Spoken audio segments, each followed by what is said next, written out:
ആരാധിച്ചിടാം, താണുവണങ്ങിടാം, ആശ്രയിച്ചിടാം ദിവ്യകാരുണ്യം. ഉറക്കെ പാടാം.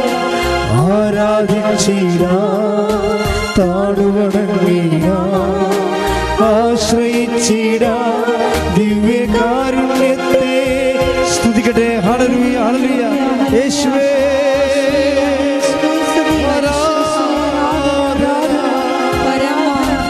ദിവ്യകാരുണ്യത്തിന് ആരാധനയും സ്തുതിയും പുകഴ്ചയും ഉണ്ടായിരിക്കട്ടെ.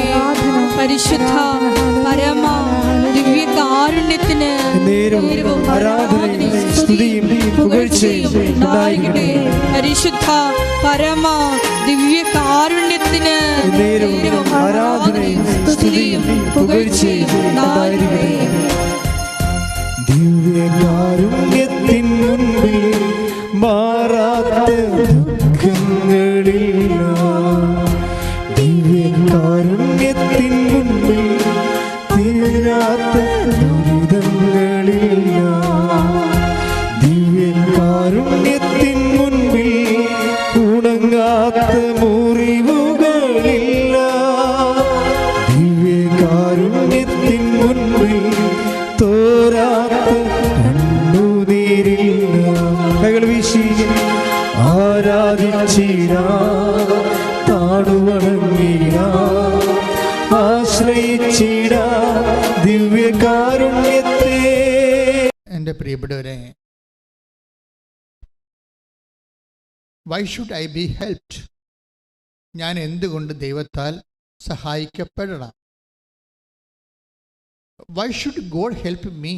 എന്തുകൊണ്ട് ദൈവം എന്നെ സഹായിക്കണം? ജനറലായിട്ടുള്ള കാര്യങ്ങളല്ല, ജനറലായിട്ടുള്ള വിഷയങ്ങൾക്ക് പ്രത്യേകിച്ച് അത് ഓട്ടോമാറ്റിക്കായിട്ട് സൃഷ്ടിയുടെ കൂടെയുള്ളതാണ്. ഉൽപ്പത്തി അനുഗ്രഹങ്ങളെന്ന് പറയുന്ന ജനറ്റിക്കൽ ബ്ലെസ്സിങ്സ്, മക്കളുണ്ടാകുക, പഠിക്കുക, ആരോഗ്യമായിട്ട് ജീവിക്കുക, ജോലി കിട്ടുക, വിവാഹം കഴിക്കുക, അതെല്ലാം ജനറ്റിക്കൽ ബ്ലെസ്സിങ്സിലുള്ളതാണ്.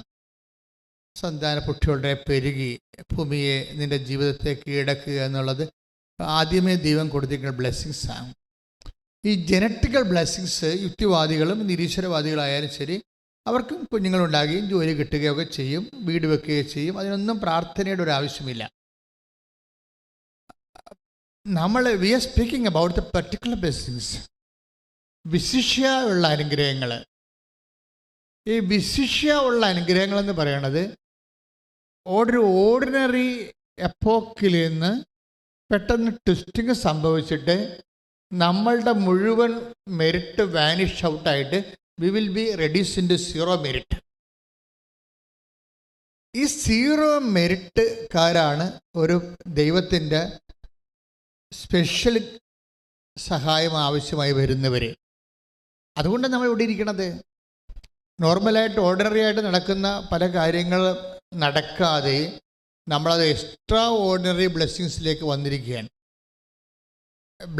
ഇപ്പോൾ നമുക്ക് കിട്ടുന്ന ഒരു സാക്ഷ്യാനുഭവം എന്ന് പറയുന്നത് it is an extra ordinary blessings. Ordinary blessings ആർക്കും കിട്ടാം. പക്ഷേ സീറോ മെറിറ്റിലേക്ക് വരുമ്പോൾ നമ്മളുടെ കഴിവ് ഇനി വിലപ്പോകത്തില്ല എന്ന് വരുന്ന അവസ്ഥയിൽ നമ്മൾക്കൊരു അവലംബം ആവശ്യമായി വരും. ഇതിനാണ് എക്സ്ട്രാ ഓർഡിനറി ബ്ലെസ്സിങ്സ് എന്ന് പറയണത്.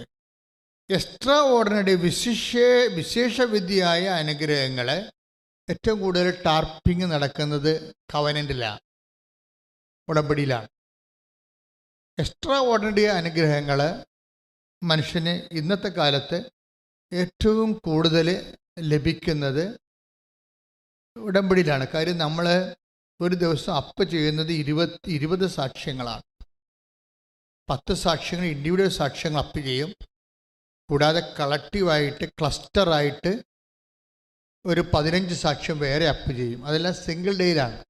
അപ്പോൾ മനുഷ്യൻ്റെ ദൈവാനുഭവങ്ങളെ ഏറ്റവും കൂടുതൽ വെൽക്കം ചെയ്യുന്നത് കവനൻ്റാണ്.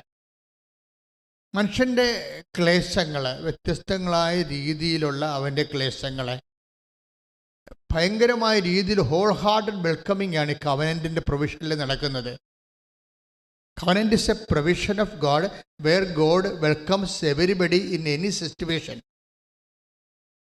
അത്രയും കൃത്യമായിട്ട്. അതുകൊണ്ട് നമ്മൾക്ക് ആൾക്കാർ ഇപ്പം പറയണത്, അവർക്കൊരു വിഷമം ഉണ്ടായ ഉടനെ അറിയാവുന്നവർ പറയും കൃപാസ അമ്മയെടുത്ത് പോയാൽ ശരിയാകും എന്ന് പറയും. അപ്പം നിങ്ങൾ വിചാരിക്കും കൃപാസന അമ്മയെ ഞങ്ങളിങ്ങനെ ഐഡിയലായിട്ട് ഉയർത്തിക്കൊണ്ട് വരികയാണ്. അല്ല, നമ്മൾ ഉയർത്തിക്കൊണ്ട് പോകുന്നത് ക്രിസ്തുവിനെയാണ്.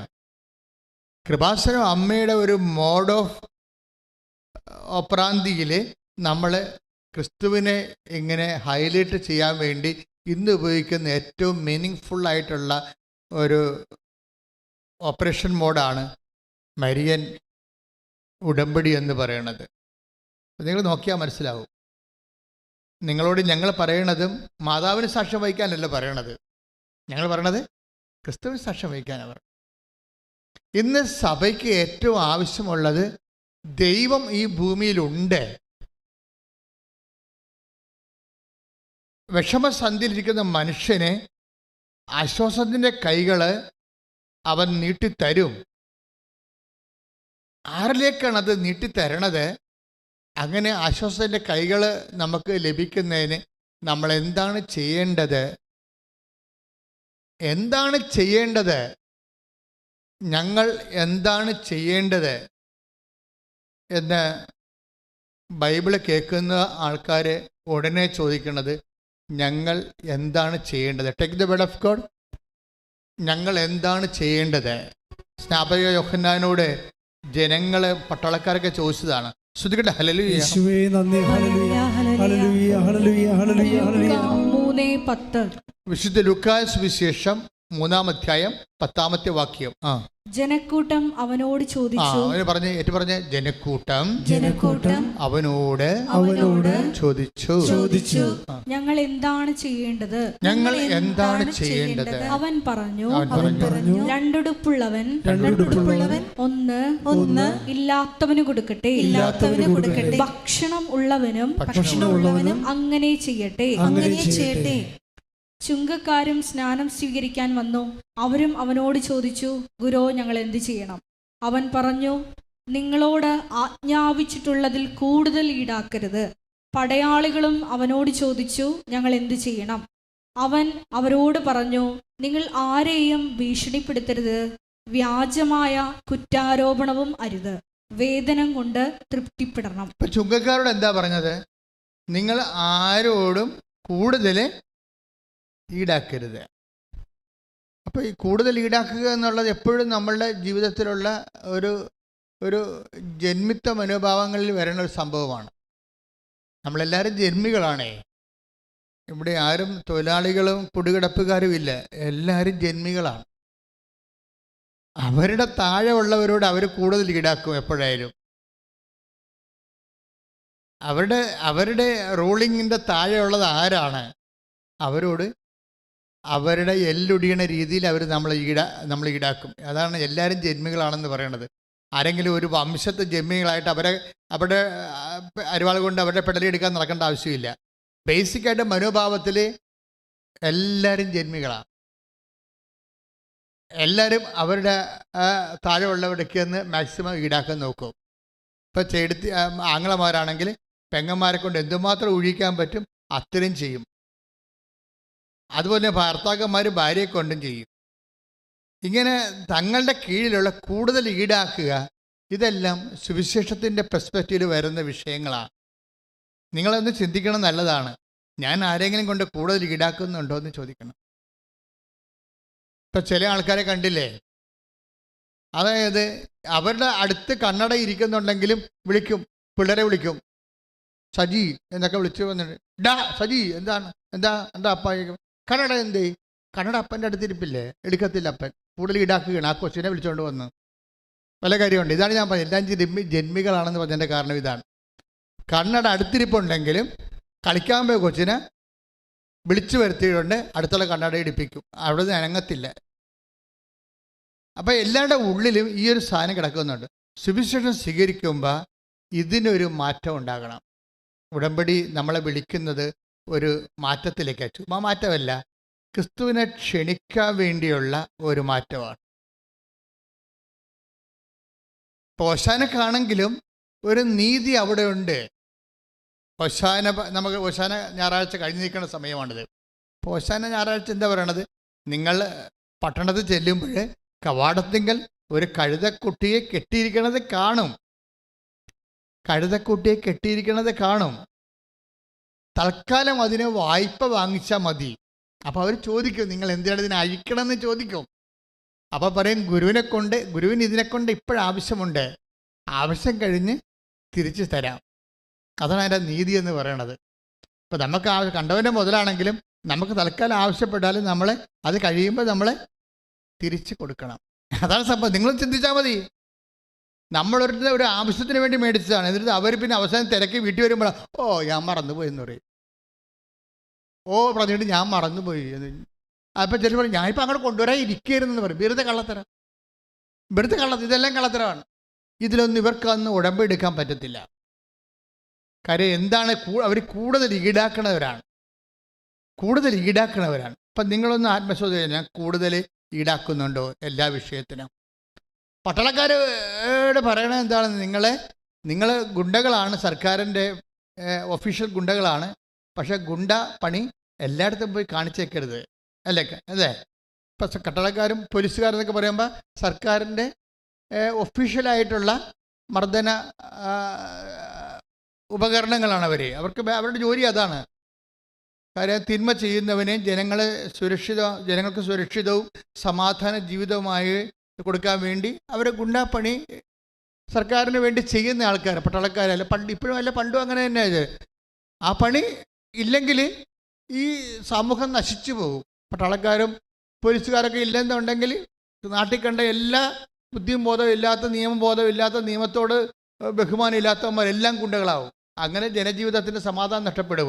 പക്ഷേ അങ്ങനെ പട്ടാളക്കാരോ എന്ന് ചോദിക്കുമ്പോൾ എന്താ പറയണത്? Take the word of God.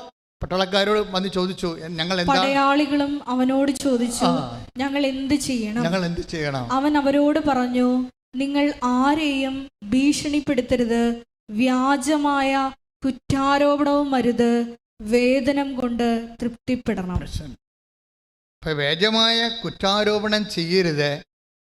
നിങ്ങൾ വേതനം കൊണ്ട് ഈ തൃപ്തിപ്പെടല ഉള്ള വിഷയമാണല്ലേ മനുഷ്യൻ്റെ ഏറ്റവും വലിയ പ്രോബ്ലം, തൃപ്തിപ്പെടലാണ്. ഇപ്പോൾ പട്ടാളക്കാരോട് പറഞ്ഞിരിക്കുന്നത് നിങ്ങളെ കിട്ടിയ ശമ്പളം കൊണ്ട് തൃപ്തിപ്പെടാൻ പറഞ്ഞിരിക്കുകയാണ്. പക്ഷെ ഇവിടുത്തെ പ്രശ്നം എന്താണ്? തൃപ്തിയുടെ നിലവാരം എന്താണെന്ന് ആർക്കും അറിയത്തില്ല. തൃപ്തി ഓരോ ദിവസം ചെല്ലും തോറും ആൾക്കാരുടെ തൃപ്തിയുടെ നിലവാരം കൂടിക്കൊണ്ടിരിക്കും. ഈ കൊല്ലം മാരുതി കൊണ്ട് അഡ്ജസ്റ്റ് ചെയ്യുകയാണ്, തൃപ്തിപ്പെടുകയാണ്. അടുത്ത കൊല്ലം ഒപ്പലാസ്ട്ര കൊണ്ടുവരും. കാര്യം എന്താ? തൃപ്തിയില്ല. ഈ മാരുതി കൊണ്ട് തൃപ്തിയില്ല. പിന്നെ എങ്ങനെയാണ് ഏത് കാലത്ത് മനുഷ്യൻ രക്ഷപ്പെടാൻ? ഏത് കാലത്ത്? അതാണ് നിങ്ങൾ തൃപ്തിപ്പെടുക എന്നുള്ളത് സുവിശേഷത്തിൻ്റെ പ്രധാനപ്പെട്ട ഒരു നിലവാരമാണ്. ഇതിന് ഉള്ള പ്രശ്നമെന്ന് പറയണത്, ഇത് മനുഷ്യൻ നിങ്ങൾ ഏത് മതം എടുത്താലും ഏത് ജീവിത രീതി എടുത്താലും മനുഷ്യനെ തൃപ്തിപ്പെടുത്താൻ ബുദ്ധനോട് ചോദിച്ചു, തൃപ്തിപ്പെടുത്താൻ എന്ത് ചെയ്യണം? ബുദ്ധനൊരു പൊട്ടത്തരം പറഞ്ഞ് അങ്ങേര് പറഞ്ഞ്, desire is the cause of evil. എല്ലാ തിന്മകൾക്കും കാരണം ഡിസയറാണ്. ഇവിടെ ഡിസയർ എന്നാണ് അവസാനിക്കണത്? കടലിൽ ഓളം അവസാനിപ്പിക്കാൻ വല്ല മാർഗം ഉണ്ടാന്ന് ചോദിച്ചു കഴിഞ്ഞാൽ എന്തു ചെയ്യും? കടലിനെ സ്വിച്ചിട്ട് നമ്മൾ എയർ ബ്രേക്ക് ചെയ്യുക? ഇല്ല. കടലാണെങ്കിൽ ഓളം ഉണ്ടാവും, മനസ്സാണെങ്കിൽ ഇച്ഛകൾ ഉണ്ടായിക്കൊണ്ടിരിക്കും. അത് പുതിയ പുതിയ തൃപ്തി പുതിയ അതൃപ്തികൾ ഉണ്ടായിക്കൊണ്ടിരിക്കും. ഈ ഏറ്റവും വലിയ ആധ്യാത്മികതയുടെ ഏറ്റവും വലിയ വില്ലൻ എന്ന് പറയുന്നത് പുതിയ അതൃപ്തികളാണ്. പുതിയ അതൃപ്തികൾ കാലത്തിൻ്റെ കുഴപ്പം വെച്ചാൽ കാലത്തിൻ്റെ ഒപ്പം നമ്മൾ വളരുന്നതനുസരിച്ച് പുതിയ അതൃപ്തികൾ ഉണ്ടായിക്കൊണ്ടിരിക്കും. ഒരു നില വെച്ച് താമസിക്കുന്നവന് അതൃപ്തിയാണ്. അവൻ അങ്ങോട്ടും ഇങ്ങോട്ടും കഴുത്ത് വെട്ടിച്ച് നോക്കി കഴുത്ത് ഉളുക്കിയിട്ട് പറയും അപ്പുറത്ത് 2 നില ഉണ്ടെന്ന് പറയും. പക്ഷേ ഇതിന് 2 നിലയാക്കാൻ വേണ്ടി അവൻ ബ്ലേഡിന് പോയി മൊത്തം ഊറ്റുകാരോട് കാശ് വാങ്ങിക്കും. പിന്നെ അവർ നിങ്ങളുടെ കിഡ്നിയും പറിച്ചുകൊണ്ട് പോകും. അതല്ലേ പ്രശ്നം? ഈ പ്രോബ്ലം ഉണ്ടാക്കുന്നത് ആരാണ്? തൃപ്തിക്കുറവാണ്. ശരിക്കും പറഞ്ഞാൽ എല്ലാ വിഷയങ്ങൾക്കും തൃപ്തിക്കുറവാണ്. അതുകൊണ്ട് കർത്താവ് എന്താ പറഞ്ഞത്? കർത്താവ് പറഞ്ഞത് തൃപ്തിക്കുറവിനെ അതൃപ്തിയെ ട്രീറ്റ് ചെയ്യണം. അതൃപ്തിയെ ട്രീറ്റ് ചെയ്യേണ്ടി വരും. അല്ലാതെ നിങ്ങൾ കുരിശാരോഹണത്തിൽ ഉയർപ്പിലും വിശ്വസിക്കണമെന്ന് മുമ്പ് അതൊക്കെ എക്സിക്യൂട്ട് ചെയ്യണമെന്നെങ്കിൽ അതൃപ്തിയെ ട്രീറ്റ് ചെയ്യേണ്ടി വരും. അതൃപ്തിയെ എങ്ങനെ ട്രീറ്റ് ചെയ്യേണ്ടി വരും? അത് ഭയങ്കരമായൊരു വിഷയമാണ്. എന്നുവെച്ചാൽ അതൃപ്തി എന്ന് പറയുന്ന സംഭവം ഈ മുഴക്ക് വെള്ളത്തിൽ 3 പേരെ പറ്റിക്കണമെന്ന് പറയും. ഈ ഒരു മീനുണ്ട്, ബ്രാലെന്ന് പറയും, കണ്ണം ബ്രാലെന്ന് പറയും. ബ്രാലിനൊക്കെ കണ്ടു കാണുമല്ല, പിടിച്ചാൽ അവൻ അഴുക്കി ചീറ്റി അവൻ കയ്യിൽ നിന്ന് ഒഴുതിപ്പോവും. നമ്മൾ കുടത്തിലിട്ട് അവനെ പിടിക്കാൻ പറ്റത്തില്ല. കൈയിട്ട് കഴിയുമ്പോൾ അവൻ കറങ്ങി കളിക്കും. എന്താണ്? മുഴക്ക് വെള്ളത്തിൽ 3 പേരെ പറ്റിക്കും. അതൃപ്തിക്ക് അങ്ങനെ ഒരു പ്രശ്നമുണ്ട്. നമ്മുടെ മനസ്സിന് അങ്ങനെ ഒരു പ്രോബ്ലം ഉണ്ട്. അവൻ ഇങ്ങനെ നമ്മളെ പിടിതരാതെ പറ്റിച്ചുകൊണ്ടേയിരിക്കും. ഒരെണ്ണം നമ്മൾ വിചാരിച്ച് കിട്ടിക്കഴിയുമ്പോൾ പിന്നെ നമ്മൾ അടുത്ത പാത്രത്തിൽ നോക്കും, അവിടെ എന്താ വിളമ്പിയെന്ന് നോക്കും, അവിടെ എന്താ കൊട്ടയിട്ട് മൂടി വെച്ചിരിക്കണമെന്ന് നോക്കും. അതൃപ്തിക്ക് അങ്ങനെ പ്രശ്നമുണ്ട്. ഭക്ഷണം കഴിച്ച് കഴിഞ്ഞാലും പോലും അടുത്തതെല്ലാം മൂടി വെച്ചിരിക്കണം, എല്ലാം തുറന്നു നോക്കിക്കൊണ്ടിരിക്കും. ആ അതൃപ്തിയാണത്. അത് നമ്മുടെ സിസ്റ്റം, ഇത് failure is built in to the system. സിസ്റ്റത്തിൽ തന്നെ ഫെയിലിയർ ബിൽറ്റ് ചെയ്യുന്നുണ്ട്. ഒരു മനുഷ്യനെ തകർച്ച അവൻ്റെ സിസ്റ്റത്തിൽ തന്നെ അപ്ലോഡ് ചെയ്ത് കൊടുക്കും. ആ തകർച്ചയുടെ ഒരു കാരണം അതൃപ്തിയാണ്. ഈ അതൃപ്തിയെ ട്രീറ്റ് ചെയ്യാതെ ഇരിക്കുന്നുള്ള കാലം, അതൃപ്തിയെ ട്രീറ്റ് ചെയ്യണത് ശരിക്കും പറഞ്ഞാൽ ഈശോ ഒരു അതൃപ്തിയെ ട്രീറ്റ് ചെയ്യണ ഭാഗമുണ്ട്. എവിടെയാണത്? അത് 5 ഭർത്താക്കന്മാർ ഉപയോഗിച്ചിട്ടും അതൃപ്തി ബാക്കി നിൽക്കുന്ന ഒരു സ്ത്രീയെ ട്രീറ്റ് ചെയ്യണ വിധം കണ്ടില്ലേ ബൈബിളിൽ? അവർക്ക് 5 ഭർത്താക്കന്മാരുണ്ടായിരുന്നു. നമ്മൾ ഈ ആത്മീയത എന്ന് പറയണ ഇതാണ് സാധനം. 5 ഭർത്താക്കന്മാർ ഈ ഭൂമിയിൽ ഒരു സ്ത്രീക്ക് ഉപയോഗിക്കാൻ പറ്റുമെങ്കിൽ ഭയങ്കര ലാവിഷ് ലൈഫാണ്. ഈ ലാവിഷ് ലൈഫ് 5 ഭർത്താക്കന്മാർ ഉപയോഗിച്ച് മാറ്റിയിട്ടും ആ ചേടത്തി എന്താ പറയണത്? ഈശോ എന്താ പറയുക അവരെ കണ്ടപ്പോൾ? ഈ വെള്ളം കുടിക്കണവർ ഇനിയും ദാഹിക്കുമെന്നാണ് പറയണത്. കാര്യം നീ ഇനി 6ാമത്തെ ഭർത്താവും 60ാമത്തെ ഭർത്താവും വന്നാലും ചേടത്തി നിന്റെ കാര്യത്തിൽ തീരുമാനം ഉണ്ടാകത്തില്ല. കാര്യം എന്താ? നിനക്ക് അതൃപ്തി ബെൽറ്റിൻ്റെ സിസ്റ്റമാണ്. നിന്റെ സിസ്റ്റത്തിൽ അതൃപ്തി, അതല്ല ഇതല്ല നല്ലത്, അതായിരിക്കും നല്ലത്. പിന്നെ ആ ചേട്ടനെ കൂടി മയക്കി കയ്യിലാക്കി, അല്ലെങ്കിൽ ആ പെണ്ണിനെ കൂടി മയക്കി കയ്യിലാക്കി.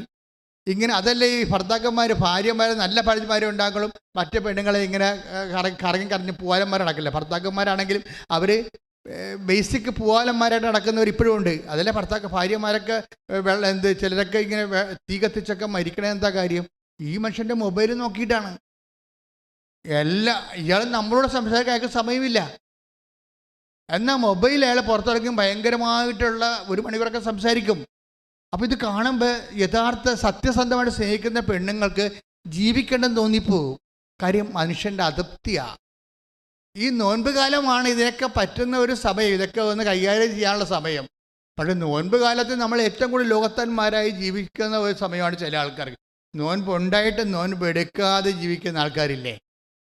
നോൻപ് എടുത്തിട്ട് ഇനി ഈസ്റ്റർ വന്നിട്ട് ഘോഷിക്കാനിരിക്കുന്ന ആൾക്കാരില്ലേ? രണ്ടും ഒരുപോലെയാണ്. നോൻപ് ഉണ്ടായിട്ട് നോൻപ് എടുക്കാത്തവനും നോൻപ് ഈസ്റ്റർ കഴിഞ്ഞിട്ട് നോൻപ് ബ്രേക്ക് ചെയ്യാനിരിക്കുന്ന ആൾക്കാരും ഒരേ വള്ളത്തിൽ കെട്ടിക്കൊണ്ടുപോകാൻ പറ്റുന്ന, അവിടെ ഉള്ളിലെല്ലാം ഉള്ളത് അതൃപ്തിയാണ്. അതൃപ്തി. അവർക്കൊന്നും മുതലാകണില്ല. എഴുപിന്നേലും ഒരു പ്രാന്തനെ ഞാൻ പണ്ട് പരിചയപ്പെട്ടു. അവരോട് എന്ത് പറഞ്ഞാൽ ആൾക്കാർ എന്ത് പറഞ്ഞാൽ പറയുമ്പോൾ അതും മുതലാകത്തില്ലെന്ന് പറയും. അതും മുതലാകത്തില്ല. അതുപോലെ എല്ലാം ഒന്നും മുതലാകാത്ത മനുഷ്യർ, അവിടെ ഉള്ളിൽ എപ്പോഴും അതൃപ്തി ഉണ്ടാകും. ഇപ്പം നിങ്ങൾ ഉടമ്പടി വെച്ചിരിക്കുന്ന തന്നെ പല കാര്യങ്ങളും തന്നെ ഇതുപോലെ അതൃപ്തിയുടെ ഭാഗമായിട്ട് വെച്ചിരിക്കുന്ന നിയോഗങ്ങളാണ്. നിങ്ങൾ നിയോഗമായിട്ട് വെച്ചിരിക്കണില്ലേ? ഈ പല കാര്യവും ഇല്ലെങ്കിൽ നിങ്ങൾക്ക് ജീവിക്കാം, പക്ഷെ നിങ്ങൾക്ക് ജീവിക്കാൻ പറ്റത്തില്ല. നിങ്ങൾ ഉടമ്പടി വെച്ചിരിക്കുന്ന കാര്യങ്ങൾ നോക്കിക്കേ. ഇതിൽ ഇപ്പം നമ്മളിങ്ങനെ ടിക്ക് ചെയ്ത് വെച്ച്, ഇപ്പം നിങ്ങൾ എൻ്റെ അടുത്ത് ഉടമ്പടി കൊണ്ടുവരികയാണ്, ചെടുത്തി ഇതില്ലെങ്കിൽ ജീവിക്കാൻ പറ്റുമോ? ഈ സ്ഥലം വിറ്റ് പോയില്ലെങ്കിൽ എങ്ങനെ ജീവിക്കും? വിറ്റ് പോയില്ലും ജീവിക്കാൻ പറ്റത്തില്ല. വിറ്റാൽ കൊള്ളാം, അത്രയും കാശ് കൈ കിട്ടുമല്ലോ. അല്ലെങ്കിൽ നമ്മൾ ചത്ത മക്കളെ വിറ്റെടുത്ത് അവർക്ക് കാശെടുക്കും. അപ്പം അത് പട്ടിക. ഈ സ്ഥലം വിൽക്കണമെന്ന് പറഞ്ഞാൽ എഴുതിയിരിക്കുകയാണ് ഈ സംഭവം. ഇപ്പം ഞാൻ ചെടുത്ത് ഈ സ്ഥലം വിറ്റില്ലെങ്കിൽ വല്ല കുഴപ്പമുണ്ടോ? വിറ്റില്ലെങ്കിൽ കുഴപ്പമൊന്നുമില്ല, മറ്റോ വിറ്റെടുക്കും, അതാ കുഴപ്പം. അതാ മരുമകളെ വിറ്റെടുക്കുമെന്നാണ് പറയണത്. അത് നമ്മൾ പറയത്തില്ല. മൂത്തമാരിലെ മരുമകൾ ഒന്നും അറിയാം, ഇതുണ്ടാക്കിയെടുത്ത കഷ്ടപ്പെടുത്തപ്പെട്ടത് എനിക്കറിയാം. അപ്പം ഇത് ഞാൻ വിറ്റെടുത്തില്ല എന്നുണ്ടെങ്കിൽ കൈ നനയാതെ മീൻ പിടിച്ചോണ്ട് പോകുമെന്നാണ് പറയണത്. അപ്പം ഇത് ഉടമ്പടി വെച്ചിട്ടുണ്ട്, ഈ സാധനം നിയോഗം വെച്ചിട്ടുണ്ട്. അതൃപ്തിയാണ് ഈ സാധനം. അപ്പം ഇങ്ങനെയുള്ള ഈ ദൈവത്തിന് നിരക്കാത്ത നിയോഗങ്ങൾ അത് ഉടമ്പടിയുടെ നിൻ്റെ ഒരു ശാപമാണ്. ശരിക്കും പറഞ്ഞാൽ ദൈവത്തിന് നിരക്കാത്ത നിയോഗങ്ങൾ. അപ്പം നിനക്ക് നിവർത്തിയില്ലാത്തത് കാര്യമാണ്, നിനക്ക് ഇത് കൂടിയേ തീരൂ, പക്ഷെ നിനക്കതിനുള്ള കഴിവില്ല, കർത്താവേ നീ മാത്രമേ ഉള്ളൂ എന്ന് പറഞ്ഞാൽ ആ നിയോഗമൊക്കെ പെട്ടെന്ന് കത്തുപിടിക്കും. നിങ്ങൾ ഇതിൻ്റെ കൂടെ ഈ നനഞ്ഞ പടക്കം വെക്കണതാണ് ഈ കുഴപ്പം വരണത്. നിയോഗം വെക്കുമ്പോൾ നമ്മൾ ശ്രദ്ധിക്കണം, അതിൻ്റെ അകത്ത് നനഞ്ഞ പടക്കം വെക്കരുത്, നനഞ്ഞ സാധനം വെക്കരുത്. കളഞ്ഞ് അത് പെട്ടെന്ന് കത്തുപിടിക്കണ കാര്യം, പെട്ടെന്ന് കത്തുപിടിക്കണ വെച്ചാൽ ഇത് നടന്നില്ലെങ്കിൽ നിനക്ക് ജീവിക്കാൻ പറ്റത്തില്ല. ഇത് നടക്കാതെ ഇതല്ലാതെ വേറൊരു ഓപ്ഷൻ ഇല്ല, അതിന് നടത്തിയെടുക്കാൻ എനിക്ക് കഴിവുമില്ല, എൻ്റെ ദൈവത്തിന് മാത്രമേ പറ്റത്തുള്ളൂ. അങ്ങനെയുള്ള സാധനം എന്ന് വെച്ച് നോക്കിക്കേ, ടക്ക് ടക്കാന്ന് കത്തിപ്പോകും സാധനം. കാര്യം എന്താണ്? അത് നിയോഗത്തിൻ്റെ സത്യസന്ധതയാണ്. 6 കാര്യം എഴുതാമല്ലോ എന്ന് വിചാരിച്ചാൽ ഇന്നത്തെ മനുഷ്യന് 6 കൂടുതൽ കാര്യങ്ങളുണ്ടെന്ന് എൻ്റെ ജീവിതാനുഭവങ്ങൾ കൊണ്ടും പിന്നെ ഉടമ്പടിയിൽ 6 ഒരു പ്രധാനപ്പെട്ട നമ്പറായത് കൊണ്ടുമാണ് ഈ 6 വെച്ചിരിക്കണത്. പക്ഷെ 6 കാര്യം ഇല്ലെങ്കിൽ എഴുതേണ്ട മോനെ. 6 കാര്യം ഇല്ലെങ്കിൽ 2 ഉള്ളെങ്കിൽ ഏറ്റവും ടോപ്പായ 2 കാര്യം എഴുതിയാൽ മതി. ബാക്കിയെല്ലാം ദൈവത്തിന് പ്രയോജനമുള്ള കാര്യങ്ങൾ എഴുതണം. ബാക്കിയെല്ലാം 2 കാര്യങ്ങൾ എഴുതിയപ്പോൾ നീ ഓക്കെ ആണെങ്കിൽ 4 കാര്യങ്ങൾ കോളം ഉണ്ടെങ്കിൽ തേക്കാൻ വേണ്ടി ഓരോ കാര്യം എഴുതരുത്. മറിച്ച് അതിനെല്ലാം ദൈവത്തിന് പ്രയോജനമുള്ള കാര്യങ്ങൾ എഴുതണം. ദൈവാത്മാവിൽ നിറയാൻ എഴുതണം, സഭ വളരാൻ എഴുതണം, സഭയിലുള്ള പ്രശ്നങ്ങൾ തീർന്നിട്ട് ദൈവം മഹത്വപ്പെടാൻ എഴുതണം, ഉടമ്പടി എടുത്തിട്ടുള്ള എല്ലാവരും സാക്ഷികളാകാൻ എഴുതണം. അങ്ങനെ ദൈവത്തിന് മഹത്വവും സ്നേഹവും ഉണ്ടാകാനുള്ള കാര്യങ്ങൾ അതിന് നിറക്കുമ്പോൾ ദൈവത്തിന് മനസ്സിലാകും നീ ജെനുവിനാണെന്ന് മനസ്സിലാകും. ജെനുവിനാണെന്ന്, സത്യസന്ധയായിട്ടുള്ള ആളാണെന്ന് മനസ്സിലായി കഴിഞ്ഞാൽ ദൈവം നിന്നെ അഭിഷേകം ചെയ്യും, ദൈവം നിന്നെ ഓൺ ചെയ്യും. അല്ലെങ്കിൽ നിങ്ങളുടെ 6 കാര്യം സാധിച്ചിട്ട് നിങ്ങളെ ക്യാൻസൽ ചെയ്യും. പലരെയും ഞാൻ കണ്ടിട്ടുണ്ട്. ഇപ്പം 3-ാമത്തെ ഉടമ്പടിയിലും 6 കാര്യം സാക്ഷ്യം പറഞ്ഞ ആൾക്കാർ ഈ ആഴ്ച ഉണ്ടായിട്ടുണ്ട്. 3-ാമത്തെ ഉടമ്പടി എടുത്ത് അപ്പോഴും 6 കാര്യം സാധിച്ചവർ സാക്ഷ്യം 3-ാമത്തെ സാക്ഷ്യം പറഞ്ഞിരിക്കുകയാണ്. പക്ഷേ ആളെ കണ്ടു കഴിഞ്ഞാൽ ചിലപ്പോൾ ഉടമ്പടി ഇങ്ങനെ ഒരാൾ ഇങ്ങനെ ഒരു സാക്ഷ്യം പറയേണ്ടിയില്ലാഞ്ഞെന്ന് തോന്നും. എന്താ കാര്യം? അവിടെ വയറ്റിപ്പഴപ്പിൻ്റെ കാര്യങ്ങളൊക്കെ എഴുതിയിട്ട് അതൊക്കെ ദൈവം ചെയ്തു കൊടുത്ത് അവർ പോവുകയും സാക്ഷ്യം പറഞ്ഞ്. ദൈവം അതല്ല ഉദ്ദേശിക്കണത്. ദൈവം നിങ്ങളെ ഓൺ ചെയ്യണം. ദൈവം നിങ്ങളെ ഓൺ ചെയ്യണമെങ്കിൽ ആരാകണം? നിങ്ങൾ ഒരു മരിയൻ മെൻറ്ററാകണം. എന്താ വെച്ചാൽ മെൻറ്റർ എന്ന് പറഞ്ഞാൽ അത് നിങ്ങൾ ഒരേ സമയം തന്നെ അതിനെ പ്രൊമോട്ടറും ആകണം, അത് തന്നെ കർത്താവിൻ്റെ ഒരു സാക്ഷിയുമാകണം. ഈ ദിവസങ്ങളിലെ ഏറ്റവും നല്ല സാക്ഷ്യങ്ങൾ സ്മിത പ്രിൻസിൻ്റെ സാക്ഷ്യങ്ങളാണ്. എല്ലാ സാക്ഷ്യങ്ങളും നല്ലതാണ്.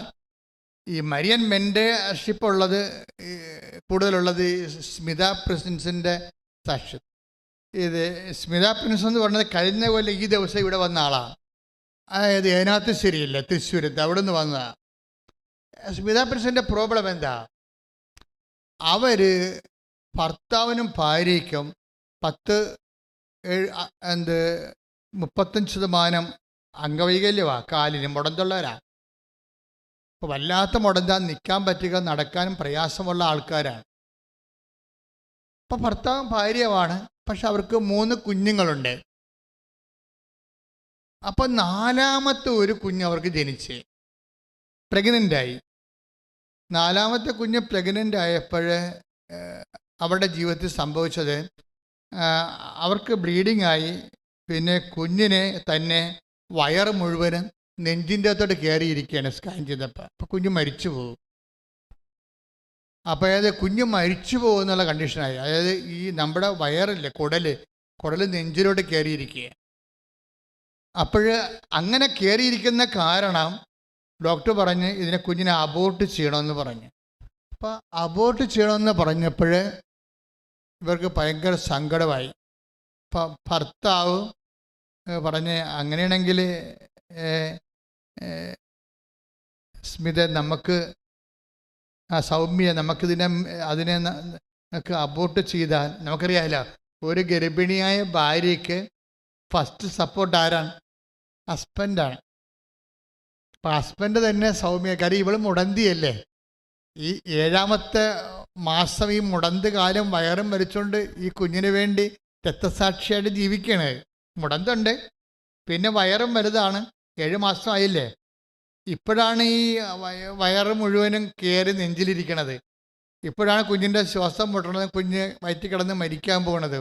അപ്പം അങ്ങനെ വന്നപ്പോൾ ഡോക്ടർ പറഞ്ഞ് അബോർട്ട് ചെയ്ത് കളയാമെന്ന് പറഞ്ഞ്. അപ്പോൾ ഇവളുടെ ഇനി ഈ കുഞ്ഞിന് അംഗവൈകല്യത്തോടു കൂടിയാണ് ജനിക്കണമെന്നുണ്ടെങ്കിൽ അങ്ങനെ ജനിക്കുമെന്നാണ് ഡോക്ടർ പറയണത്. അങ്ങനെ വന്ന ഇപ്പോൾ ഡോക്ടറും കൈവിട്ട്, ഇപ്പം ഹസ്ബൻഡും കൈവിട്ട്. അപ്പോൾ ഇവർക്ക് ആരുമില്ല ശരിക്കും പറഞ്ഞാൽ. എന്ന് ഇവർ ഹസ്ബൻഡും വൈഫും തമ്മിൽ ഭയങ്കര സ്നേഹമാണ്. പക്ഷെ പറഞ്ഞ കാര്യം ഭാര്യയെ സഹായിക്കാൻ വേണ്ടിയാണ് ഹസ്ബൻഡ് അങ്ങനെ പറയണത്. സൗമ്യ നമുക്കിതിനെ അബോർട്ട് ചെയ്യാമെന്ന് പറഞ്ഞു, നമുക്ക് 3 കുഞ്ഞുങ്ങളുണ്ടല്ലോ എന്നത്. പക്ഷേ ഈ സൗമ്യ എന്ന് പറയുന്ന ആള് എനിക്ക് മനസ്സിലായിടത്തോളം ദൈവത്തിൻ്റെ ഒരാളാണ്. അച്ഛാ, ഭർത്താവും ദൈവവും കൂടി നിന്ന് കഴിഞ്ഞാൽ ഒരു 90% പെണ്ണുങ്ങളും ഭർത്താവിന് കൂടെ നിൽക്കുകയുള്ളൂ. കാര്യം നമുക്ക് ആഹാരം തന്നതും മിണ്ടിയും പറഞ്ഞിരിക്കുന്നത് ദൈവമല്ല, നമ്മുടെ ഇച്ഛായനല്ലേ എന്ന് പറഞ്ഞുകൊണ്ട് ഈ 90% പെണ്ണുങ്ങളും ഇങ്ങനെയുള്ള സ്ഥിതിക്ക് ഭർത്താവ് പറഞ്ഞാൽ കേൾക്കത്തുള്ളൂ. അവിടെയാണ് പ്രശ്നം വന്നത്. കർത്താവ് പറഞ്ഞൊരു വാക്കുണ്ട്, എന്താണ്? ഉയർത്തെഴുന്നേറ്റ് പോകാൻ നേരത്ത്, പിരിപാടാകാൻ സ്വർഗത്തിലേക്ക് തിരിച്ചു പോകാൻ നേരത്ത് കർത്താവ് ഒരു വാക്ക് പറഞ്ഞിട്ടുണ്ട്. എന്താണ്? നിങ്ങൾ എന്ത് ചെയ്യണം? നിങ്ങൾ നിങ്ങളുടെ ഭർത്താവിന് സാക്ഷികളായിരിക്കണം, അല്ലെങ്കിൽ ഭാര്യയ്ക്ക് സാക്ഷികളായിരിക്കണം എന്നല്ല പറഞ്ഞത്. നിങ്ങളെന്താ? നിങ്ങൾ എനിക്ക് സാക്ഷികളായിരിക്കണം.